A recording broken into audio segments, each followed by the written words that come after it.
Šiaulių miesto savivaldybės viešojoje bibliotekoje įvyko Švietimo mainų paramos fondo paremto Leonardo da Vinci programos partnerių tarptautinio projekto kaip muziejai, galerijos, bibliotekos, archyvai gali prisidėti prie mokymosi visą gyvenimą trečiasis susitikimas.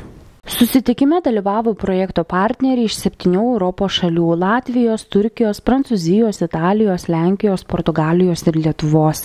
Šiame projekte dalyvauja organizacijos ir įstaigos siekdamos išsiaiškinti, kokį vaidmenį jos vaidina remiant visą gyvenimą trunkantį mokymasi, ypač socialiai pažeistų žmonių grupėms – senjorams, bedarbiams, jaunoms šeimoms auginančioms mažus vaikus, sergantiems ir negalią turintiems asmenims, įvairių amžiaus grupių vaikams, rizikos grupės vaikams, kurių tėvai ar vienas iš tėvų gyvena ir dirba užsienyje, gausių šeimų vaikams ir kitiems.